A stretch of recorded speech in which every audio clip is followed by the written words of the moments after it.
Oke, Assalamualaikum warahmatullahi wabarakatuh. Perkenalkan, kami dari kelompok 5 ingin menjelaskan mengenai materi dari rangkuman yang telah kami buat dari PPT yang telah diberikan dan video yang telah kita ringkas.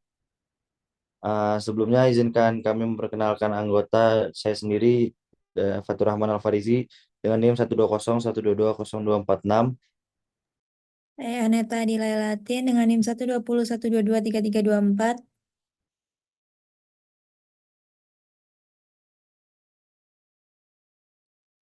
Saya Beriana Aura Maharani dengan NIM 12012220149. Aku Diandrayu Marsha Belva dengan NIM 12012220171. Baik, selanjutnya langsung saja dijelaskan slide pertamanya. Oke, jadi dari yang udah kita rangkum itu, kita mendapatkan definisi dari motivasi sendiri, yaitu adalah motivasi adalah proses yang menjelaskan intensitas, arah, dan ketekunan individu dalam upaya mencapai suatu tujuan.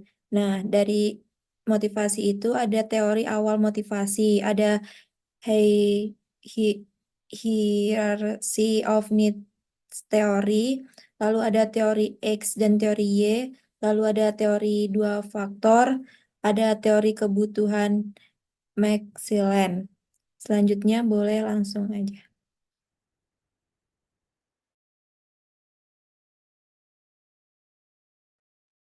Selanjutnya itu judulnya teori motivasi kontemporer.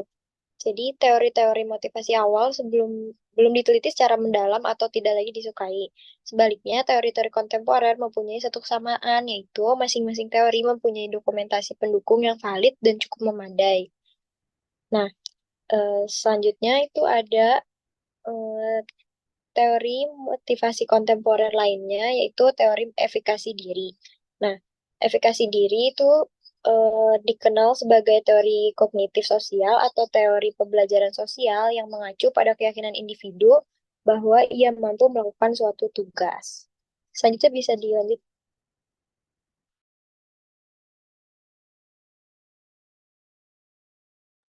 Oke, selanjutnya ada pembelajaran vicarious yaitu observasi.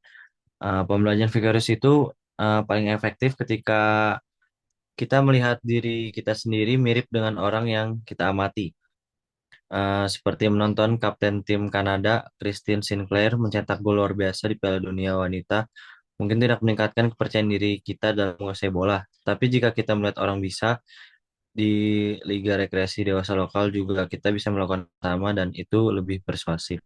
Selanjutnya yaitu ada persuasi verbal, ada efikasi diri dan gairah, dampak praktis dari teorifikasi diri, yaitu cara terbaik bagi seorang manajer untuk menggunakan persuasi verbal yaitu dengan efek Pygmalion, yaitu sebuah ramalan, sebentuk ramalan yang terpenuhi sendiri di mana kita bisa mempercayai sesuatu dan dapat membuatnya menjadi suatu kenyataan. Dari kesimpulan dari implikasi OB-nya itu yaitu teori efikasi diri adalah penerapan sumber-sumber efikasi diri Bandura dalam pengaturan kerja. Selanjutnya ada teori ekuitas dan hubungannya dengan persepsi keadilan organisasi. Lalu ada teori ekuitas dan keadilan organisasi dan teori harapan. Lalu dilanjut oleh Berliana Aura.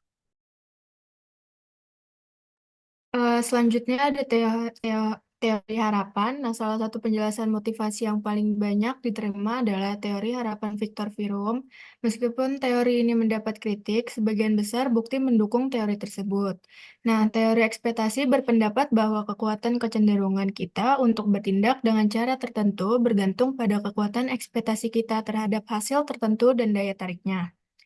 Nah, teori harapan ini membantu untuk menjelaskan mengapa banyak pekerja tidak termotivasi dalam pekerja mereka dan hanya melakukan hal-hal minimum yang diperlukan untuk bertahan hidup. Terus ada membina motivasi tempat kerja, menciptakan keterlibatan kerja. Nah, contohnya itu Joseph melapor ke pekerjaannya sebagai perawat rumah sakit. Tampaknya semua lain dalam hidupnya hilang dan dia menjadi benar-benar asik dalam dengan apa yang dia lakukan. Emosi, pikiran, dan perilakunya semua diarahkan pada perawat pasien. Dan terus ringkasan dari ini, teori motivasi dalam bab ini berbeda dalam kekuatan prediktifnya. Terus hierarki Maslow, teori X dan teori Y, teori dua faktor. Teori penentuan nasib sendiri dan teori evaluasi kognitif mempunyai manfaat untuk dipertimbangkan. Teori penetapan tujuan dapat membantu tetapi tidak mencakup ketidakhadiran, pergantian, atau kepuasan kerja. Teori penguatan dapat membantu namun tidak berkaitan dengan kepuasan karyawan atau keputusan untuk berhenti. Keterlibatan kerja sangat berperan dalam menjelaskan berbagai tingkat komitmen karyawan, meskipun hasil dari keterlibatan yang tinggi mungkin tidak semuanya diharapkan. Ya, kurang lebihnya begitu hasil dari ringkasan kelompok kami. Kurang lebihnya mohon maaf. Terima kasih banyak, Pak. Wassalamualaikum warahmatullahi wabarakatuh.